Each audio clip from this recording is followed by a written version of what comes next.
अध्याय 21 नवग्रह और तत्व विज्ञान।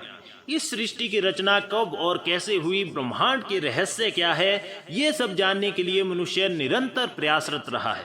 हमारे ऋषि मुनियों ने प्रकृति का गहन अध्ययन कर हमारी धार्मिक मान्यताओं के वैज्ञानिक रहस्य को उद्घाटित किया है। उनके द्वारा रचित तत्व विज्ञान का अध्ययन हमें बताता है कि कौन सा ग्रह किस देवता के तत्वों को धारण करता है, ताकि उसके अनुसार उस देवता को पूजा पदार्थ अर्पित किए जा सके।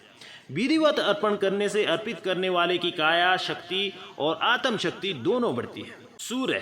सूर्य ग्रह में अग्नि तत्व की प्रधानता है, इसलिए इसके देवता रुद्र शिव है। जिस धातु में ये तत्व पाया जाता है वो तांबा है, इसलिए इस ग्रह का रंग तांबे सा लाल होता है। सूर्य देवता को अर्पित किया जाने वाला फूल जवा कुसुम होता है और फल आंवला होता है। इस जवा कुसुम में आत्म शक्ति को बढ़ाने वाले तत्व है। इसकी जड़ से वो औषधियां बनती है जिनमें मानसिक शक्ति को बल मिलता है। सूर्य को अर्पित किए जाने वाले फल आंवले में आंखों की रोशनी को बढ़ाने की शक्ति होती है। चंद्र ग्रह में जल तत्व की प्रधानता है, इसलिए इसकी देवी पार्वती है। जिस धातु में ये तत्व पाया जाता है वो चांदी है। इस ग्रह का रंग श्वेत शंख सा होता है। पार्वती की अर्चना के लिए दूब अर्पित की जाती है।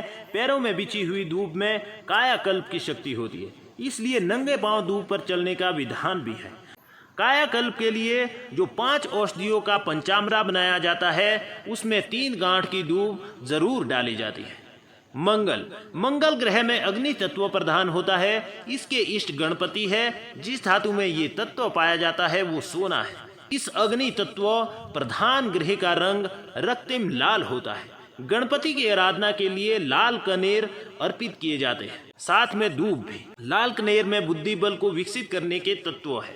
लाल कनेर की छाल से त्वचा रोग की औषधियां बनाई जाती है। बुध ग्रह में पृथ्वी तत्व विद्यमान होता है। इसके इष्ट विष्णु है, जो जीवों के पालनहार है।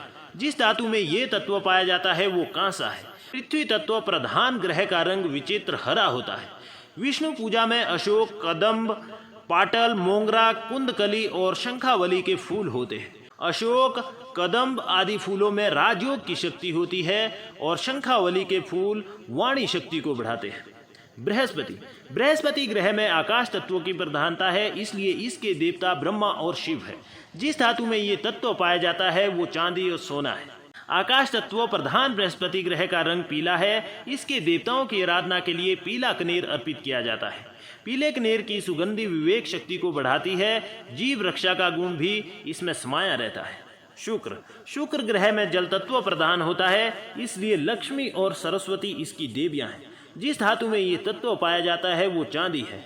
जल तत्व प्रधान शुक्र ग्रह का रंग सफेद होता है। लक्ष्मी को लाल रंग के गुलाब अर्पित किए जाते हैं और सरस्वती को सफेद गुलाब। लाल गुलाब में गति तत्व है, जो काया को क्रियाशील और कर्मशील करता है। सफेद गुलाब के तत्व अक्षर शक्ति के रहस्य खोलते हैं, साथ ही पराविद्या का ज्ञान बढ़ाते हैं। इन विद्याओं के लिए सफेद फूल चढ़ाते हैं। लाल गुलाब की पत्तियों से गुलकंद बनाया जाता है, जिसका आंतों की शुद्धि के लिए प्रयोग किया जाता है।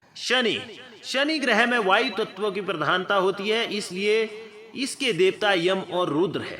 जिस धातु में ये तत्व पाया जाता है वो लोहा और शीशा है। वायु तत्व प्रधान शनि का रंग नीला है। इसके देवताओं को नील अर्क और धतूरे के फूल अर्पित किए जाते हैं।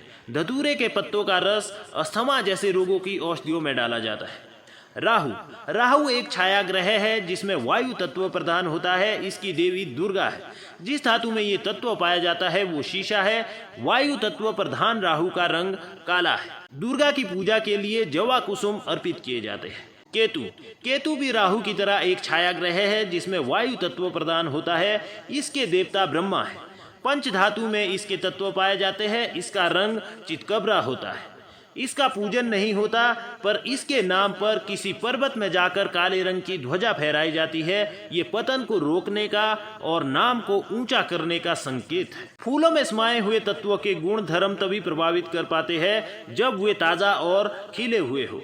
मुरझाए, ढले और मसले हुए फूल अपने तत्व खो देते हैं, क्योंकि तब इनकी प्राणवायु और धनंज वायु उस अवस्था में समाप्त हो जाती है। इसलिए ताजे और साफ सुथरे फूल पत्तियां ही देवताओं पर चढ़ाने चाहिए, ताकि उनसे मिलने वाला लाभ प्राप्त हो सके।